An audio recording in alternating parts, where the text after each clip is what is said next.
Arise, shine, wake up, Chicago. Your day has dawned and the glory of God has appeared in you. The weight of the world will be on your shoulders, and deep depression will be the default for all peoples. But love will rise up within you, and God's grace will cover you. The whole world will look to you, Chicago, and leaders will study your ways. Lift up your eyes and look around. They all gather together, they come to you. Those who fled the city for better jobs and safer streets and lower taxes. Children who were hungry and afraid, sick and barely able to read or write, shall return. No longer will listless teens steal cars or shut down your streets to race them.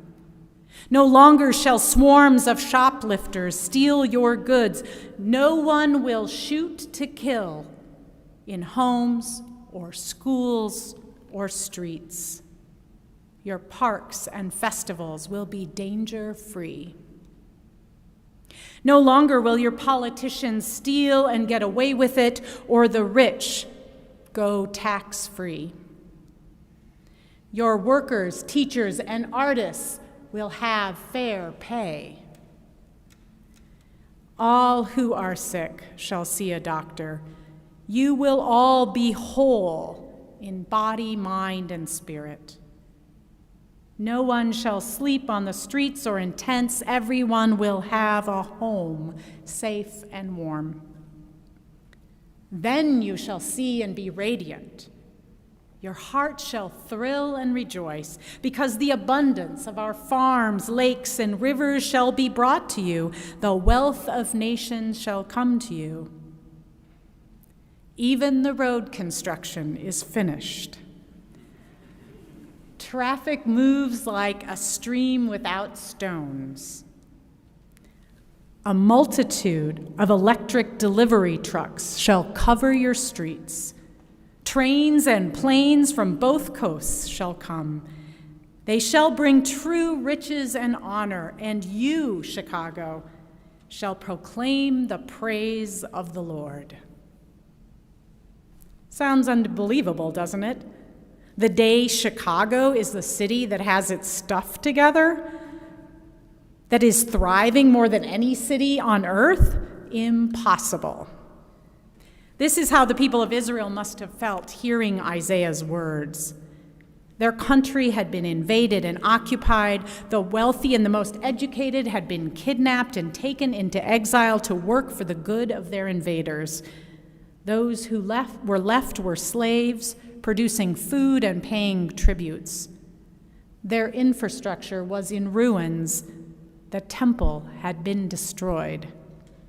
They were a broken people. Isaiah's words of hope seemed laughable. Yet the people of God heard the words of promise. God had not forgotten them. They would one day heal and rebuild. Thousands of years later, that hope has not been forgotten. We've heard much mention of Israel and Jerusalem in the promises of the prophets this Christmas season. It has been difficult for me to hear those words without the images of suffering and destruction in Palestine and Israel, and now Iran and Lebanon, swirling in my mind. It's a dangerous mix. As Christians, we have always spoken of the people of God, Israel, Zion, the New Jerusalem, as metaphors for what God is doing in this world. How when we align our power and purpose with the power and purpose of God, we bring about the kingdom, the reign of God, the God project. How the world could be if we let God be in charge. I would even argue, though I am not a Hebrew scholar, that this is how faithful Jewish people hear their scriptures. Not as Israel dominating the world, but as a people so aligned with God that they are a light that wakes up the whole world, not conquering the world, but an example of transformation for all people. It is very dangerous when we Christians, in our hunger to be right and to be in control, take the behavior of the modern nation-state of Israel as the work of God in the world. That is idolatry. It is evil. It is the same philosophy of Christian nationalism which is doing so much damage to our democracy in this country. If we are honest about our history and our faith, we know that the answer to our problems, our nation's problems, the problems of the world, will not be solved by our insistence on our own way.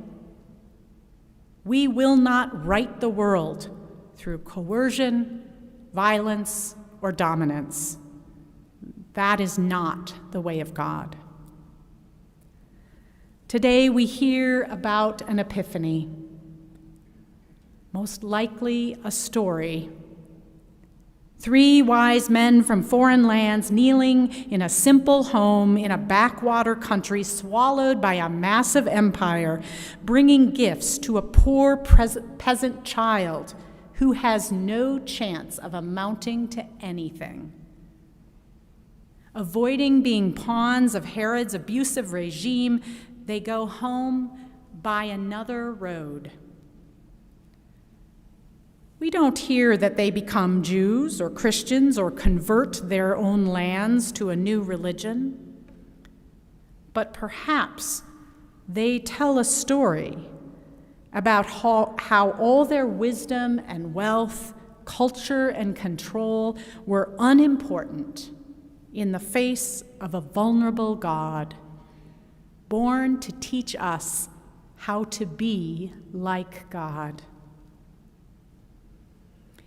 In our despair at the state of the world, in our personal struggles and confusion, despite our desire to give up, or worse yet, force ourselves into endless self-improvement projects, may we stop where the star is.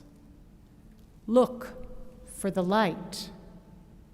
Embrace those around us who have heard the song of hope.